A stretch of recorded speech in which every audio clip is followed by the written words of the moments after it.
next up, we get the Hall of Fame inductions. Nobody's going to get a huge reaction except for Steamboat and Austin.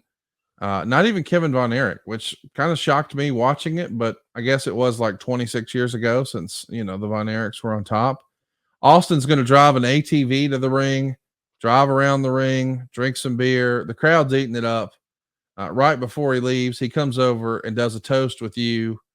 I mean, you're probably his closest friend in the company for a long time.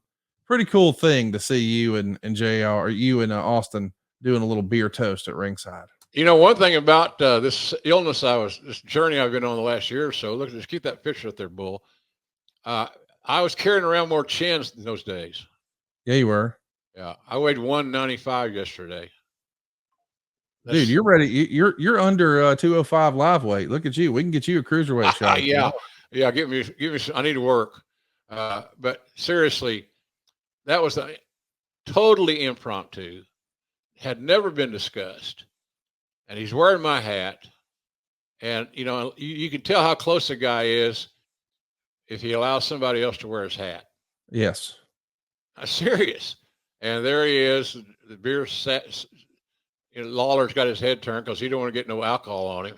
No. Lawler, lips that touch alcohol will never touch mine. I've always doubted that theory with Jerry, but be that as it may, it's another topic. But that was a cool moment. Look at that beer on my hat. You think I cared? Nope. No. Good hat. Good hats hold up. So that was a cool moment. For me, that was one of the highlights of the entire WrestleMania. Austin coming over and doing that deal. I've got that in Oklahoma. I've got the can that he used, a can of beer that he left there, and I have a couple pictures of that moment. They made their rounds over the years, but it was fun. It made me feel really good that Steve was willing to stop what he was doing for a moment to recognize our friendship. There I am. That can right there is in my home in Norman. I'm holding up right now. I keep the craziest shit. I don't know what's going to happen when OJR is not around anymore. My kids are going to have a hell of a time trying to separate all my memorabilia of what has value and what doesn't. Well, make sure they got my number. I'll point them in the right direction. Let's talk about the main event. It's Triple H taking on Randy Orton. They're going to go 23 minutes and 33 seconds. Triple H retains the title. And they told the story early, establishing Scott Armstrong, warning Triple H about being disqualified because it would cost him the title. They're going to, of course, going to go outside the ring, standing on the English announce table, and he's going to set up a pedigree. Orton's going to backdrop out of it, and Triple H lands on the Spanish announce table. It doesn't break, and that makes it look like it hurts even more. Orton hits a DDT on the floor, and the finish would see Orton throw Triple H into Armstrong. Orton then hits the RKO, but of course there's no ref to count the pin. So Orton goes outside, picks up the sledgehammer, but as he's coming through the ropes, Triple H punts him. With Armstrong still down, Triple H hits Orton with the sledgehammer, hits a pedigree, and Armstrong recovers, and they make the fall.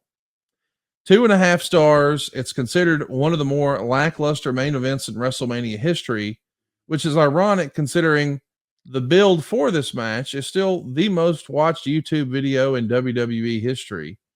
Meltzer would say the storyline acknowledgement of Triple H as a member of the McMahon family, even though everyone knew, seems to have cast him in a different light with the audience.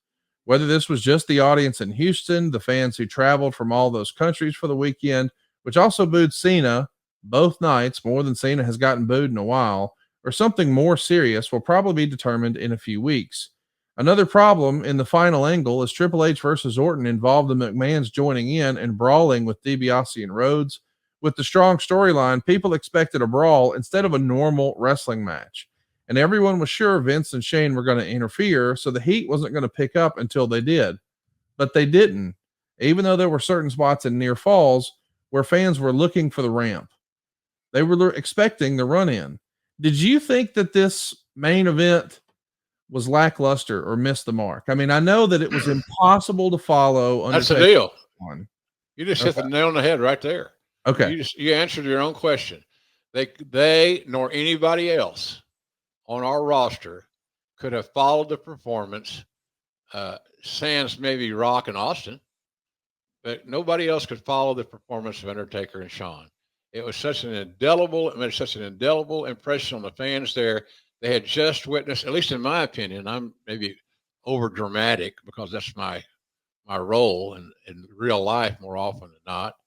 Uh, impossible to follow. The people, it's a hangover, and people couldn't kick out of it. So I didn't think that Triple H and Randy had a bad match at all, but they couldn't follow that classic, a once in a lifetime performance by two of the greatest stars in the history of pro wrestling. Period. No matter what company, Undertaker and Shawn Michaels. We should mention that Meltzer would say that besides Austin driving to the ring and drinking beer in the Undertaker Shawn match, this was a lackluster show that just wasn't as good or well received as the No Way Out pay-per-view a month prior. And he says that there was some disjointed hype.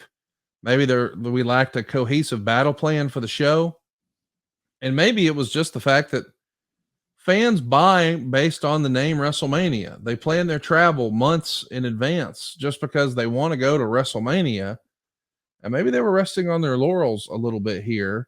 Where would you rank WrestleMania 25? Does that one match with The Undertaker and Shawn keep it highly rated for you? Is this top 5, top 10? Top 10 for sure. Okay. Top 10 for sure based on that one match. Wow. That's strong. Yeah, without a doubt. And maybe higher if I went back and looked at them.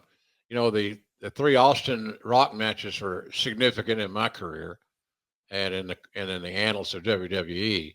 Austin and Bret Hart at WrestleMania 13 was one of my all-time favorite matches of any generation for any company at any time.